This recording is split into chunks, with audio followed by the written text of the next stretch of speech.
ونعوذ بالله من شرور أنفسنا ومن سيئات أعمالنا من يهده الله فلا مضل له ومن يضلل فلا هادي له وأشهد أن لا إله إلا الله وحده لا شريك له وأشهد أن محمدا عبده ورسوله أما بعد فإن أصدق الحديث كتاب الله تعالى وخير الهدي هدي محمد صلى الله عليه وسلم وشر الأمور محدثاتها وكل محدثة بدعة وكل بدعة ضلالة وكل ضلالة في النار.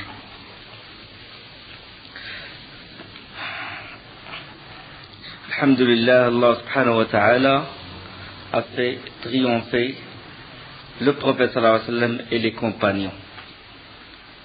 Ils sont entrés à la Mecque. Allah subhanahu wa ta'ala a épargné les croyants le combat, à part des escarmouches entre Khalid bin Walid et un groupe de Quraysh, mais alhamdulillah, le prophète sallallahu alayhi wa sallam a réussi à rentrer à la Mecque sans faire couler le sang. Innahu man yattaqi wa yasbir fa inna Allah la yudhi'u ajra al-muhsinin.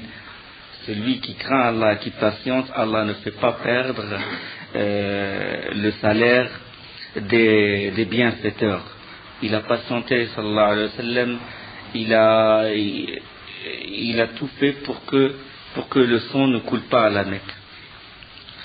Et certaines Qurayshites, ils ont embrassé l'islam, ils ont fait le pacte d'allégeance avec le prophète sallallahu alayhi wa sallam et ils ont démoli les idoles qu'ils modelaient avant, à l'époque de l'Jahiliya. Les idoles ont été détruites par les mêmes mains qui les ont modelées. Subhanallah, c'est ça la force de l'islam. C'est ça. Les musulmans rentrent en islam et les gens, le peuple qui est conquis, il rentre à son tour à l'islam. Et le prophète sallam, quand il s'est installé à la Mecque, provisoirement, pendant cette période, il a envoyé Khalid bin Walid vers Nakhla, c'est-à-dire au sud de la Mecque, pour détruire l'idole l'Uzza, qui s'appelle l'Uzza. L'Uzza, c'est quoi? L'Uzza, c'est un féminin de l'Aziz, le puissant. Donc ça, c'est ce qu'on appelle Ilhad. Il modifie les noms d'Allah subhanahu wa ta'ala. Ça touche shirk, ça touche l'association. Il a démoli l'idole de l'Uzza et il a envoyé également Amr ibn al-As vers Aswa', idole adorée par qui? Par la tribu de Hudayl, qui se trouve à Rohat, à quelques kilomètres de la Mecque. Et le gardien du temple, quand Amr ibn al-As est venu, le gardien de ce temple-là, il lui dit: qu'est-ce que tu veux? Et il a dit, Amr al-As a répondu, il a dit: l'envoyé d'Allah m'a demandé de démolir ce temple-là. Il a dit: tu ne peux pas le faire. Et puis il s'adresse à Suwa', l'idole de Suwa', il a dit: protège-toi. Et Amr ibn al-As, il a dit: malheur à toi, tu sais bien qu'il ne parle pas et il ne répond pas, c'est que de la pierre. Et vous l'avez pris comme divinité. C'est les gens qui manquent de raison. Une pierre, il prend une pierre pour une divinité. Et il cassa le temple, et le gardien, quand il a vu ça, que l'idole de Suwa' ne s'est pas protégée, il embrassa l'islam. Et il envoyait également Sa'd ibn Zayd al-Ashhali sur la tête de 20 cavaliers à Manat pour détruire l'idole, la statue de Manat qui se trouve à Al-Mushall al-Birqudayd, qui a été adorée par l'Aws et le Khazraj. L'Aws, Khazraj, Ghassan et les autres. Aws et le Khazraj, c'est les deux tribus principales qui forment la population de Médine. Et quand Khalid radiallahu anhu est venu de Nakhla, de la région de Nakhla, après avoir démoli l'idole de l'Uzza, le prophète sallam l'a envoyé directement à Bani Judayma. Bani Judayma, il est du côté de Yalamlam. Yalamlam, c'est le miqat des gens du Yémen. Le miqat, on sait que le miqat, c'est l'endroit où on doit porter l'ihram. On ne doit pas le dépasser sans ihram, pour les gens qui veulent faire le pèlerinage. Donc il se trouve au sud de la Mecque. C'est le miqat, ce qu'on appelle le miqat, des gens du Yémen. Il l'a envoyé à Bani Juzayma, Khalid ibn Walid radiyallahu anhu, quand il est arrivé à eux, il les a appelés à l'islam. Et ils ont dit As-saba'na, saba'na. Ils ont utilisé le verbe saba'na. Saba'a, c'est quoi? Saba'a, ça veut dire changer de religion. Ils disent, les Quraysh, les kuffars de Quraysh, ils disaient sur le prophète sallam, Sabi'. Ça veut dire celui qui a changé de religion. Ça veut dire, il était dans une bonne religion et il a embrassé une mauvaise religion. Il l'appelle Sabi'. D'accord?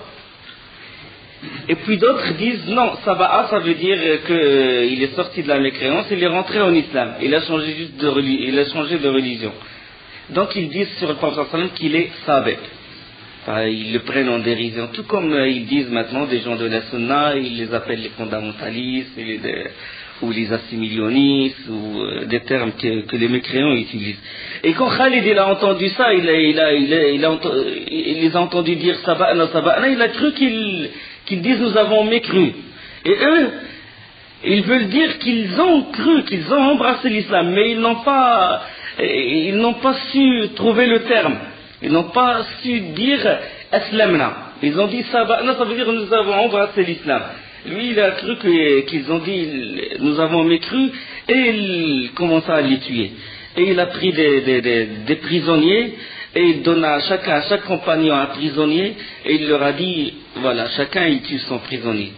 Et puis Ibn Omar radiallahu anhu, quand il a compris que quand ils ont dit Saba'na, ça veut dire que nous avons embrassé l'islam, il a dit moi je ne tue pas mon prisonnier, et vous ne tuez pas vos prisonniers.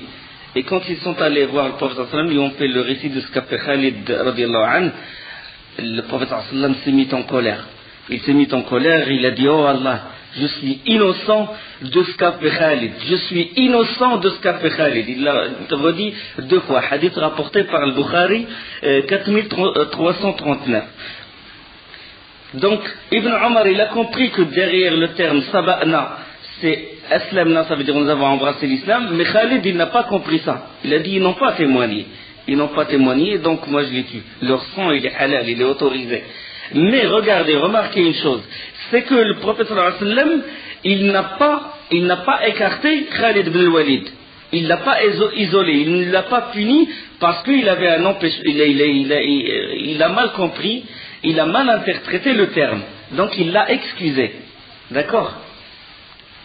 Il n'a pas appliqué la loi du talion, le fait de tuer un musulman, on doit tuer le tueur, d'accord? Ou on doit donner une rançon. Il n'a pas appliqué ça sur Khalid ibn Walid parce qu'il a mal interprété. Donc quand la personne l'interprète mal, c'est un empêchement de l'application de la loi du talion, d'accord? Parce que chaque loi a des empêchements et a des conditions. Chaque loi a des conditions et des empêchements. D'accord? Pour être plus clair, quelqu'un qui a volé, voilà, il a volé, c'est clair. La loi c'est quoi? On lui coupe la main, gauche, d'abord. C'est lui couper la main.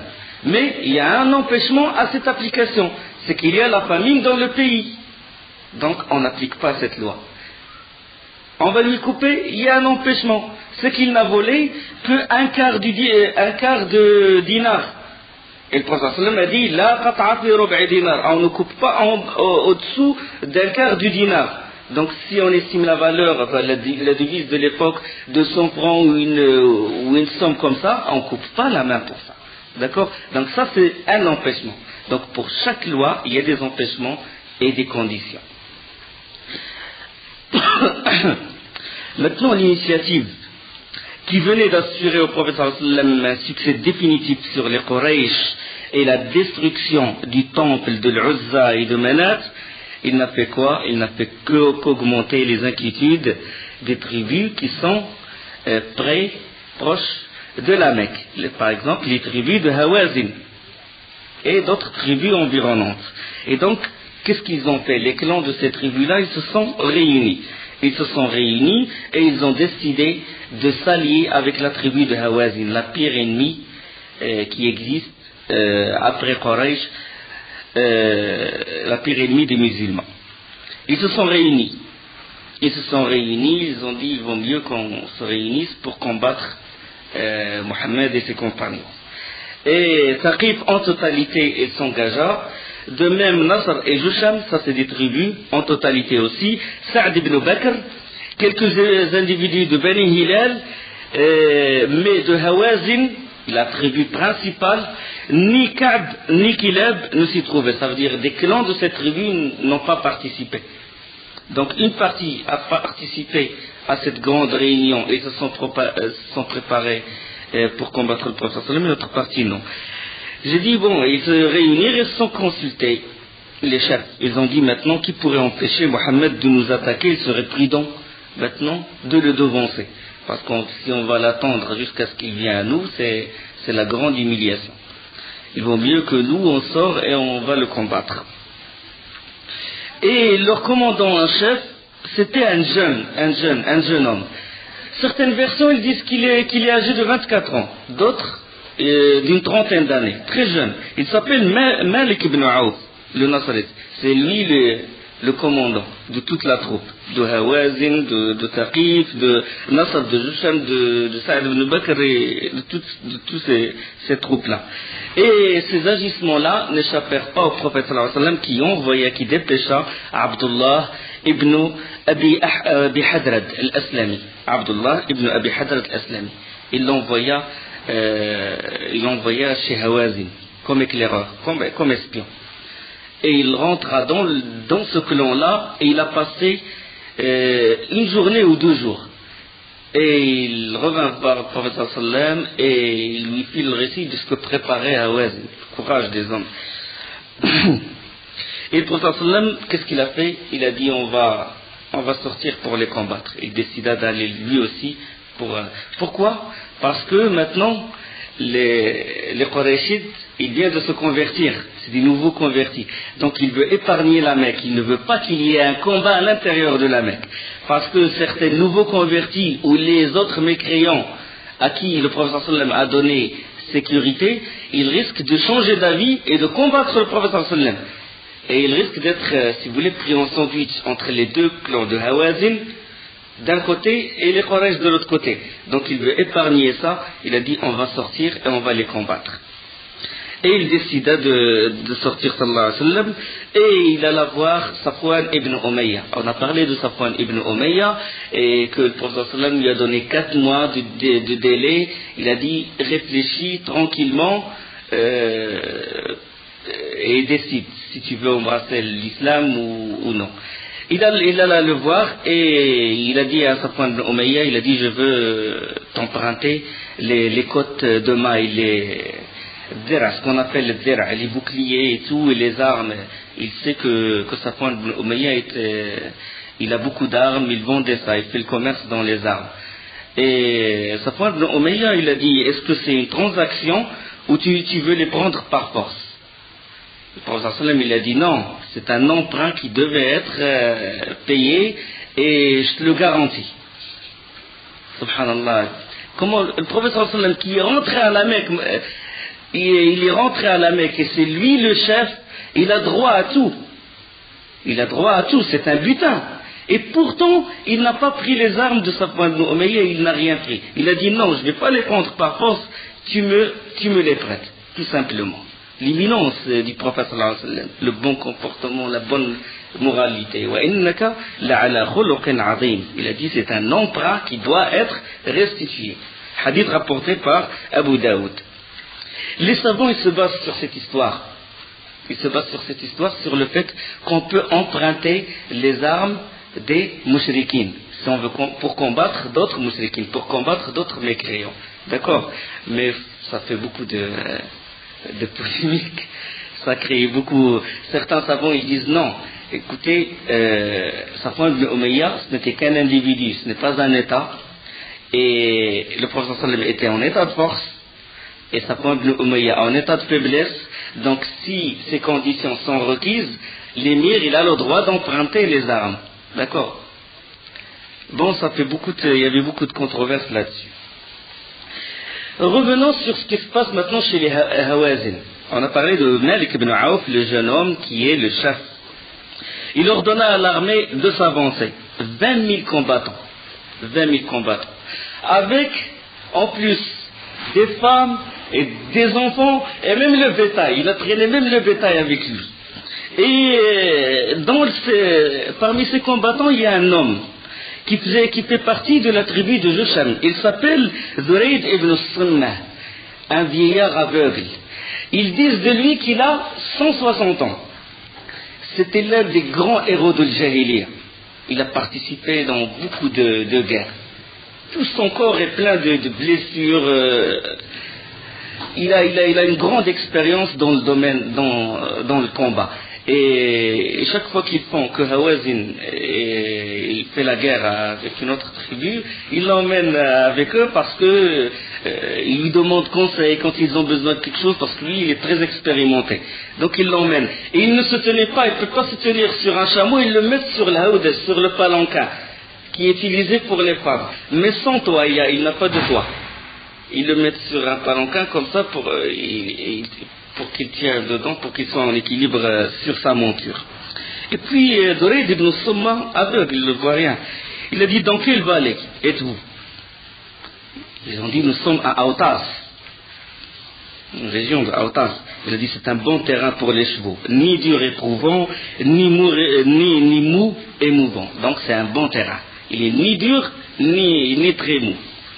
Il a dit: pourquoi est-ce que j'entends blatérer les chameaux, braire les ânes, bêler les moutons et pleurer les enfants? Ils ont dit: c'est Malik, le jeune Malik, le commandant en chef. Il a dit, ils ont dit: c'est Malik qui a adjoint aux hommes leurs femmes, enfants et leurs biens. Il a dit: appelez-moi Malik, appelez-moi. Ils appelèrent Malik. Il dit: qu'est-ce qui t'a poussé à faire traîner tout ce monde-là? Il a dit: j'ai voulu mettre derrière chaque homme ses femmes, ses enfants et ses biens, comme ça il ne se retire pas, il ne prend pas la fuite. Quand il voit sa femme et tout, il ne peut pas laisser. Il a dit: tu fais n'importe quoi, tu n'es qu'un gardien de moutons. Tu ne mérites pas d'être commandant en chef. Il a dit: est-ce qu'un homme mis en déroute peut être empêché par ses enfants ou par... Ça y est, s'il est mis en déroute, ça y est, il va fuir. Sa femme ou son bétail ou ses enfants, ils ne peuvent pas le retenir devant le feu de la guerre. Il a dit: si on a la victoire, ce n'est que ça, que la lance et les hommes qui te servent, pas les femmes et le bétail. Et puis il a dit aussi, si c'est la défaite, ben c'est l'humiliation et le déshonneur devant ces femmes-là et devant les enfants, devant les jeunes. Donc il vaut mieux qu'ils retournent chez eux. Et il a dit: est-ce que Bani Ka'b et Bani Kilab sont présents, ils sont avec vous? Il a dit: ni les uns ni les autres. Ils sont absents, ils n'ont pas participé. Ka'b et Kilab, comme on a dit, Bani Ka'b et Bani Kilab sont des clans de la tribu de Hawazin. Il a dit: alors là, la détermination et la rudesse sont absentes. Il a dit: s'il s'agissait d'un jour glorieux, il ne l'aurait pas manqué. Il a dit: comme j'aurais souhaité que vous eussiez agi de même. Et puis il a dit: qui est présent? Il pose des questions. Il a dit: qui est présent avec vous? Il a dit: Amr ibn Amir et Aouf ibn Amir. Il a dit: c'est de bon à rien. Il a dit: ils ne peuvent ni nuire, ni profiter. Puis il s'adressa à Malik, il dit: renvoie les femmes, renvoie le bétail, il y a des forteresses bien fortifiées, ils sont en sécurité là-bas.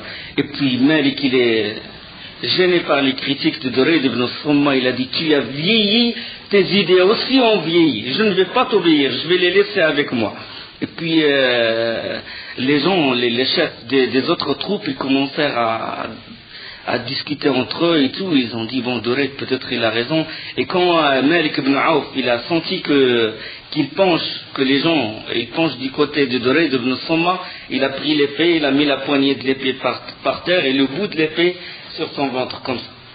Il a dit: Hawazin, il a appelé tous les clans.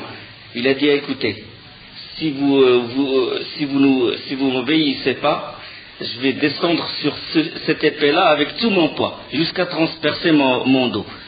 Puis là, les chefs, ils se sont réunis de nouveau, Ils ont dit, écoutez, Durayd ibn Samma, c'est un aveugle, il ne voit rien du tout, et maintenant on est réunis et on est menacés. Maintenant, si on se disperse, on est dispersé pour toujours. Donc il vaut mieux suivre Malik ibn Auf. Allah subhanahu wa ta'ala, il a voulu que cette rencontre ait lieu. Le hadith il est rapporté par le Bayhaqi ibn Hisham, ibn Hibban et l'imam Ahmed. C'est un hadith authentique. Et le prophète sallam, il laissa en charge de la Mecque Attab ibn Usayd, radiyallahu anhu, qui vient de se convertir. Il s'est converti à la prise de la Mecque. C'est un nouveau converti et il lui a donné le pouvoir. La politique du prophète sallam, parce qu'Attab ibn Usayd, il connaît très bien les Mécois. Il connaît leur caractère, il a vécu avec eux, et c'est quelqu'un qui fait partie d'eux. Donc, eux, ils vont accepter plutôt quelqu'un qui était avec eux que quelqu'un qui est étranger. D'accord? Donc, le prophète sallam, avec sa sagesse, il a laissé à la tête de la Mecque Attab ibn Usayd. Et il a vu en lui aussi la sincérité de la foi et la compétence. Le prophète sallam est sorti à la tête de 12 000 hommes cette fois. 12 000 hommes. Les 10 000 combattants qui ont participé à la prise de la Mecque, plus 2 000 nouveaux convertis, et avec ces 2 000 là, des associateurs. Il y avait même des moussriquins, ils avaient de la haine contre Hawazin. Ils veulent se venger. Ils sont sortis pas pour l'islam, mais juste pour se venger parce qu'il y avait des problèmes de vengeance, de sang entre les deux tribus. Et en voyant le nombre des armées, quelques-uns, qu'est-ce qu'ils ont dit? Ils ont dit, là, jamais nous ne serons vaincus avec un tel nombre. Nous sommes très nombreux cette fois. Certains musulmans étaient fiers. On était 313 ou 314 à Badr, on était minoritaire à Uhud, et pourtant à Al-Ahzab, et pourtant on a vaincu. Maintenant on est 12 000 hommes, c'est sûr qu'on va vaincre. Et au cours de l'une de leurs haltes, un homme monté sur un chameau rouge, il a agenouillé ce chameau et s'est assis au milieu des compagnons. Un homme étranger, personne ne le connaît. Il commence à bouger ses yeux comme ça, il regarde partout.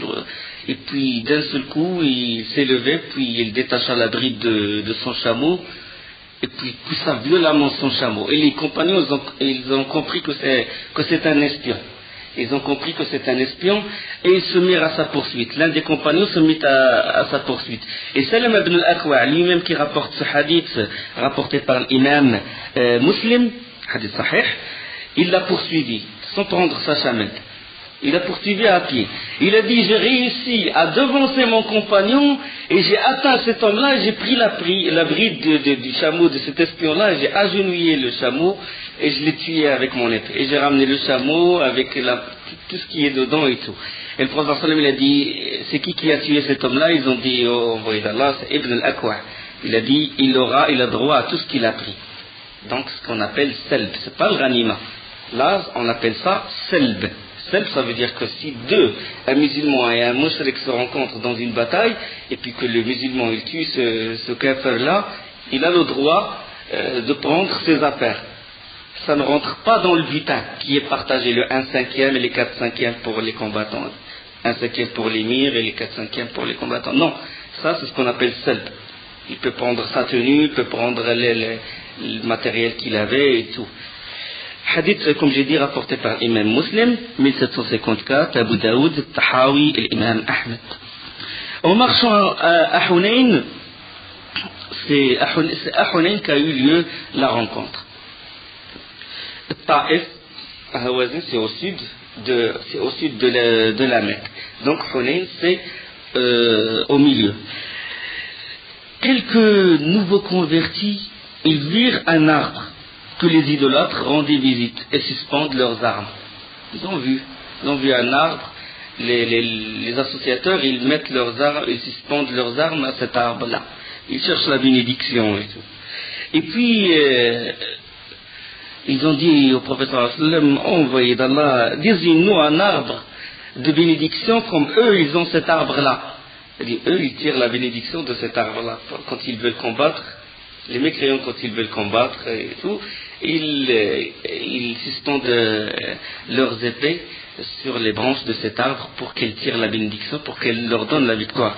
Et le prophète sallam il a dit Allahu Akbar, vous venez de demander pareil de ce qu'ont demandé qui? Les Bani Israël à Moussa. Ij'al lana ilahan kama lahum aliha. Qala innakum qawmun tajhalun.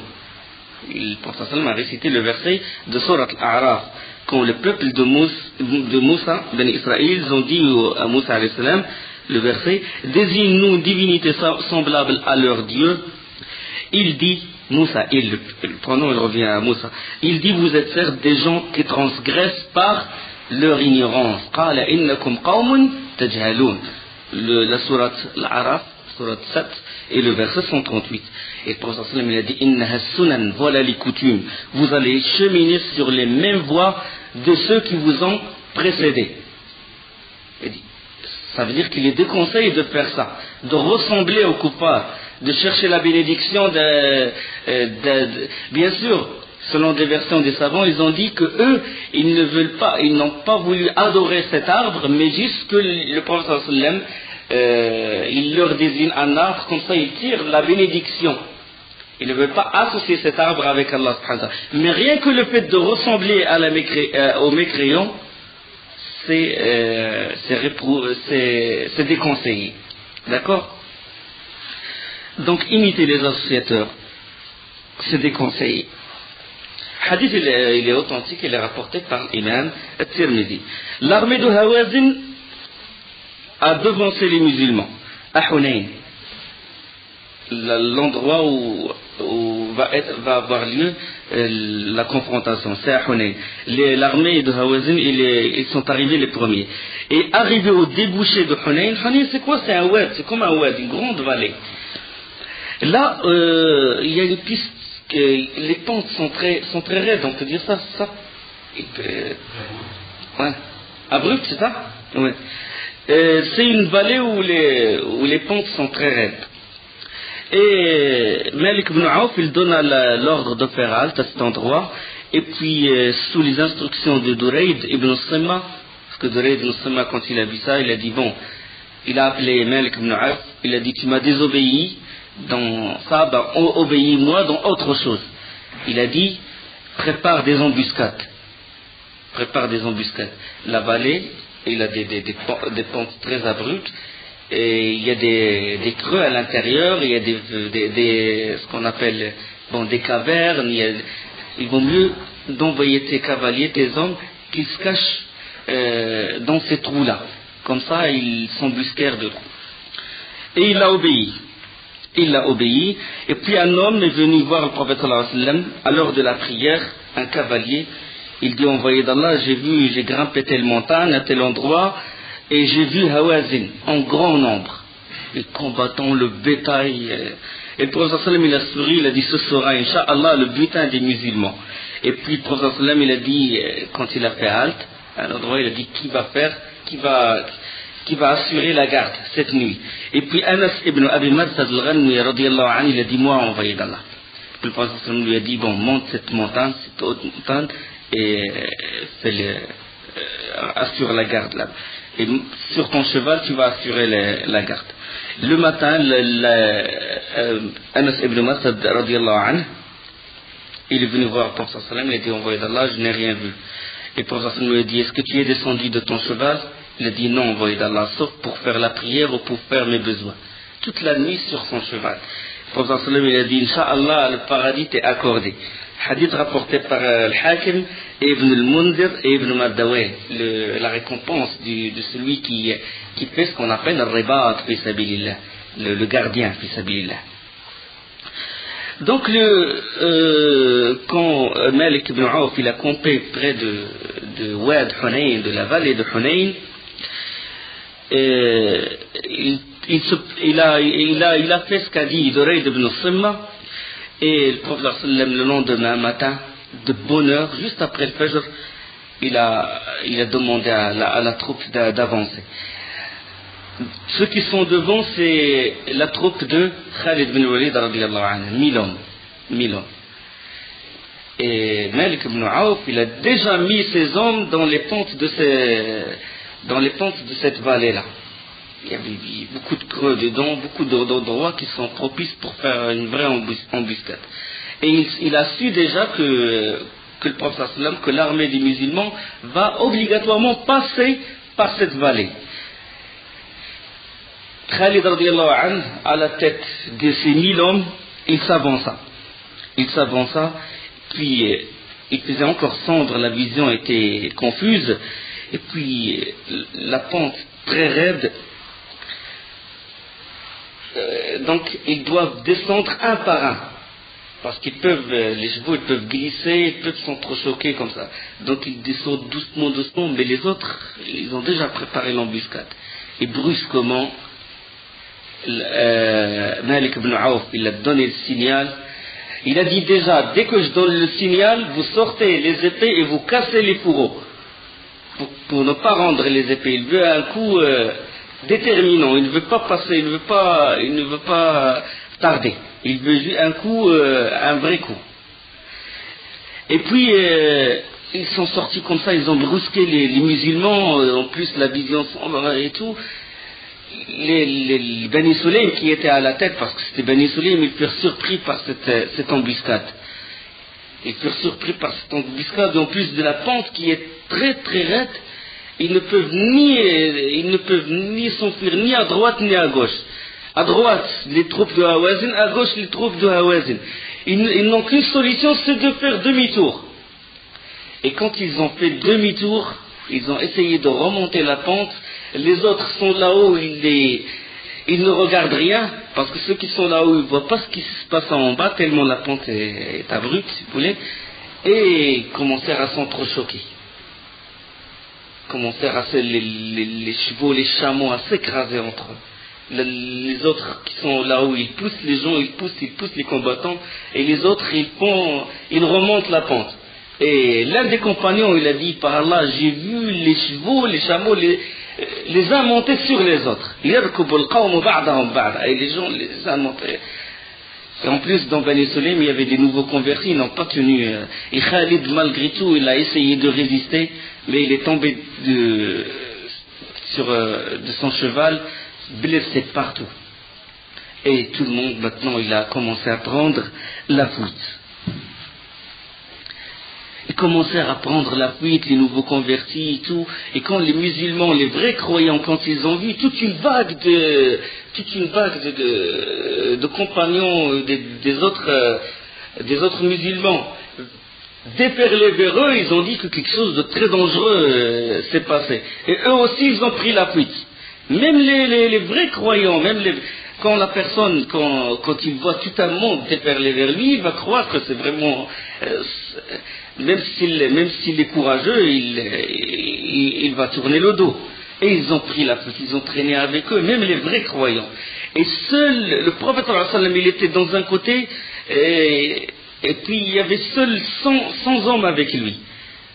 Tout le monde a pris la fuite, seul le prophète sallallahu alayhi wa sallam a résisté. Et une minorité de compagnons, parmi lesquels Abu Bakr radiallahu anhu, Omar radiallahu anhu, Ali radiallahu anhu, Rabi'a ibn al-Harith, et un nouveau converti, Abu Sufyan ibn al-Harith. Pas Abu Sufyan ibn al-Harith, pas le père de Muawiyah radiallahu anhu. Non, c'est Abu Sufyan ibn al-Harith. Abu Sufyan ibn al-Harith, il s'est converti avant la prise de la Mecque. Le prophète sallam, il a campé dans un endroit qui s'appelle Abwa, et Abu Sufyan ibn al-Harith, il est allé à sa rencontre. Et puis le prophète sallam, il a refusé de le voir, de lui parler.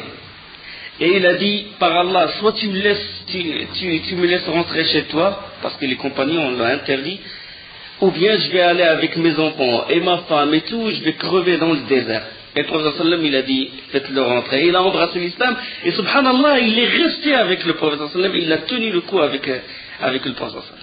Ça veut dire que là, il était, quand il a embrassé l'islam, c'est avec sincérité. Et aussi, l'Abbas, radiyallahu anhu, l'oncle du prophète sallallahu alayhi wa sallam, Abu al-Fadl, et son fils al-Fadl et Osama ibn Zayd, juste une minorité, un petit groupe. Et le prophète sallallahu alayhi wa sallam, subhanallah, il n'était pas sur un chameau, Il était sur une mule blanche, il n'était pas sur un chameau ni un cheval. Il était sur une mule. Et la mule, c'est dur pour qu'elle n'est pas pratique dans le combat. Et sur sa mule blanche, il fonça vers l'ennemi. Selon Ibn Mas'ud, il y avait juste 100 hommes. Il y avait juste 100 hommes avec le prophète sallam. Selon Ibn Mas'ud, il y avait juste 80 hommes. Le hadith est rapporté par Ahmad et al-Haytami. Selon un bon isnad. Et selon Ibn Omar, dans le hadith qui est rapporté par Tirmidhi, 100 hommes. 100 hommes ont tenu le coup contre 20 000 hommes, contre 20 000 combattants. Et le prophète sallallahu alayhi wa sallam, il fonce vers eux avec 80 à 100 hommes. Subhanallah, quel courage! Au moment où tout le monde, certains même, ils sont arrivés jusqu'à la Mecque. Tellement ils ont fui, tellement ils ont eu peur. Ils foncent vers l'ennemi. Abu Sufyan ibn al-Harith, il tenait la bride de la mule pour faire le contrepoids, pour que le prophète ne rentre pas carrément dans l'ennemi. Et le prophète, avec force, il fonce vers l'ennemi, il dit Ana al-Nabi wa la kadhib, Ana ibn Abd al-Muttalib, Ana al-Nabi, je suis le prophète sans mensonge, je suis le fils de Abd al-Muttalib. Et en même temps, il invoque Allah subhanahu wa ta'ala, il dit oh Allah, ton secours, dans le hadith de Bara radiallahu anhu, qui est rapporté par Muslim. Quel courage, subhanallah, quel courage. Ali radiallahu anhu, qui est très courageux, il a dit quand le combat il est très acharné, on se cache derrière le prophète sallallahu alayhi wa sallam pour qu'il nous raffermisse. Ali, malgré son courage, subhanallah. Et puis il commence à crier, sallallahu alayhi wa sallam, Ya al-Muhajirin, Ya al-Ansar, oh immigrants, oh auxiliaires. Mais les paroles, ils s'étaient noyés dans le tumulte de la bataille. Et puis il se tourna vers l'Abbas. Quand il se tournait, il trouva l'Abbas, et il se réjouit de trouver l'Abbas.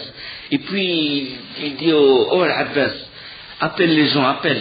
Pourquoi il a désigné exactement l'Abbas? Parce que l'Abbas, il a une voix très à haute portée. Ils disent de l'Abbas à la Mecque, ils disent de l'Abbas, quand il envoie son troupeau paître dans la banlieue de la Mecque, les gens, quand ils envoient leur troupeau, qu'est-ce qu'ils ont fait? Pour appeler leur troupeau, ils envoient des gens, ils envoient des coureurs, pour dire au berger, pour amener lui il monte à Bokobès, juste la montagne, et il crie, le berger l'entend à des kilomètres. Et il n'a pas besoin d'aller jusqu'à la banlieue, jusqu'aux champs qui entourent la Mecque. Il a une très forte voix. Et il lui dit, oh l'Abbas, appelle les gens de la Samoura. La Samoura, ça veut dire l'arbre où a eu lieu le pacte d'allégeance. بيعة الرضوان لقد رضي الله عن المؤمنين إذ يبايعونك تحت الشجرة. Allah a agréé les croyants qui t'ont prêté serment d'allégeance sous l'arbre, quand il était sous l'arbre. Et puis l'Abbas, il cria, oh compagnons, oh gens de la Samoura, ya ahl al-shajara, ya ahl al-Samoura. Et là, les réponses, ils fusèrent immédiatement de tous les côtés. Les gens qui ont fui, ils entendent dire l'Abbas, et certains, ils n'ont pas réussi à faire arrêter même les chameaux. Parce que la peur, elle touche aussi les bêtes, les chameaux et les chevaux. Et ils étaient obligés de descendre des chameaux, de leurs chevaux, et de prendre l'épée, et d'aller rejoindre le prophète sallallahu alayhi wa sallam. Et puis le prophète sallallahu alayhi wa sallam, il encouragea la troupe, il dit celui qui tue un ennemi, il aura son self, ça veut dire il aura son épée, il aura sa monture, il aura tout. Et puis Abu Talha radiallahu anhu, il était parmi le groupe qui a tenu le coup avec le prophète sallallahu alayhi wa sallam, qui n'a pas fui. Et puis il s'adressa au prophète sallallahu alayhi wa sallam, il dit envoyé d'Allah, regarde. Et il dit regarde. Et c'était qui? C'était Sulaym, une femme. Une femme alors que les hommes ont pris la fuite. Il a dit regarde Sulaym. Et puis le prophète sallallahu alayhi wa sallam, il a regardé comme ça Sulaym, et puis il a vu dans la main un poignard. Il tenait un poignard dans la main. Il dit Sulaym, qu'est-ce que tu fais avec ce poignard là? Il dit envoyé d'Allah, c'est un mouchrik qui s'approche de moi, je lui transperce le ventre. Le prophète sallallahu alayhi wa sallam m'a souri. Et puis il lui dit envoyé d'Allah, laisse-moi tuer ceux qui sont échappés, ceux qui ont fait volte-face devant l'ennemi, les nouveaux convertis. ce ne sont pas des hommes. Et le prophète sallallahu alayhi wa sallam a dit au musulman, Allah nous suffit, Allah a bien fait. Hadith rapporté par Muslim, hadith 1809 selon Anas. Puis le prophète sallallahu alayhi wa sallam, il dirigea sa mule, puis il descendit de sa mule. Bon, différentes versions, soit il est descendu, soit il s'est penché comme ça, et il a pris des cailloux, une poignée de cailloux, enfin une poignée de terre, et il l'ajouta dans la direction de l'ennemi. Il l'ajouta comme ça. Et il cria, sallallahu alayhi wa sallam, il dit, Shahatil wujuh, que ces visages soient défigurés.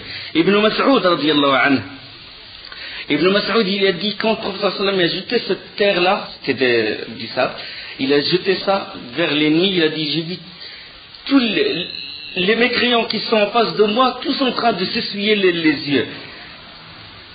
Tous en train de s'essuyer les yeux, tous ils furent aveuglés par la poignée de terre qu'a jeté le prophète sallallahu alayhi wa sallam.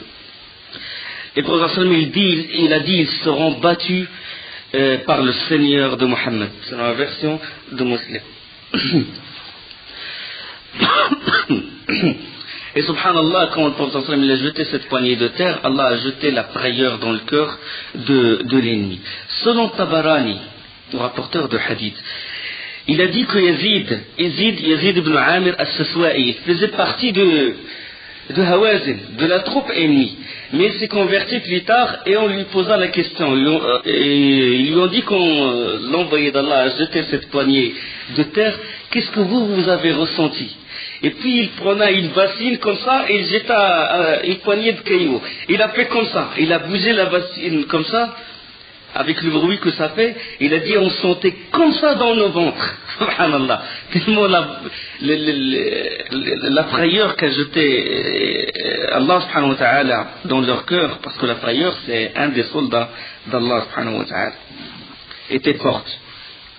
Donc la résistance de ce petit groupe, 80 à 100 hommes, de groupe de musulmans, les cailloux qu'a jeté le prophète sallallahu alayhi wa sallam, mais la frayeur qu'a jeté Allah subhanahu wa ta'ala dans le cœur des kuffars a fait tourner le sort de la bataille. 80 à 100 hommes. Ils ont réussi à battre 20 000 hommes. 20 000 hommes. 20 000 hommes. Ils ont tenu la tête contre 20 000 hommes. Ça dépasse l'imagination.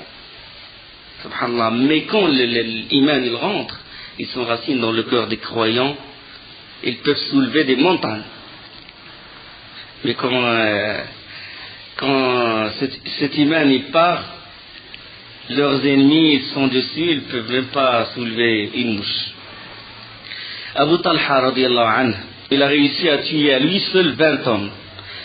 Et il a pris leur selbe, ce qu'on appelle le selbe. Bon, on l'a expliqué. Abu Qatada radiyallahu anhu aussi, son hadith de Bukhari 4321. Il a avec ses soldats d'Allah subhanahu wa ta'ala, les Hawazin, la troupe ennemie, commença à fuir. Les 80 à 100 hommes. Et après la défaite de Hawazin, 70 hommes parmi Taqif et Bani Malik périrent. Quant aux alliés de Taqif, ils n'en perdirent que 2. Ils n'ont perdu bien sûr, pourquoi? Parce qu'ils ont pris la fuite. Il y avait tellement la frayeur, ils ont pris la fuite et ils se sont dispersés. Et Malik, qui a Ibn Auf, qui est le commandant en chef, lui aussi il a fui. Lui aussi il a tourné la tête, il a fait volte-face. Et ils sont dispersés, chaque clan il est parti vers un endroit, et Zubair ibn al-Awwam avec sa troupe les poursuivirent. Ils poursuivirent Malik ibn Auf. Et en tuèrent quelques-uns, avant que Malik ibn Auf se réfugie à Taqif, la ville de Taqif, parce que à Taïf, parce que la tribu de Taqif, elle vit dans la ville de Taïf qui se trouve au sud de la Mecque. Ça c'est une version rapportée par Ibn Ishaq. Et le prophète sallallahu alayhi wa sallam, il dépêcha Abu Amir al-Ash'ari radiyallahu anhu avec un groupe de combattants pour déloger ceux qui s'étaient réfugiés dans la région proche de Hunayn, c'est Autas. Et il y a eu une escarmouche pendant laquelle les associateurs ils ont réussi à atteindre Abu Amr radiallahu anhu al-Ash'ari. Et cette flèche, ils ont tiré une flèche qui a atteint le genou de Abu Amr, et puis Abu Amr, il a donné l'étendard à Abu Moussa al-Ash'ari radiallahu anhu. Et Abu Moussa, il se dirigea vers cet associateur qui a tiré cette flèche et il le tua. Puis il revint voir son oncle, parce qu'Amr al-Ash'ari, c'est l'oncle de Abu Moussa al-Ash'ari, et il lui demanda d'enlever la flèche. Il enleva cette flèche du genou de Abu Amr, et puis il lui dit, passe le salam, parce qu'il a su qu'il va mourir. Il a dit passe, il a perdu beaucoup de sang, il a dit passe le salam à l'envoyé d'Allah, et dis-lui d'implorer pour moi le pardon d'Allah. Et le reste, Inch'Allah, dans un moment.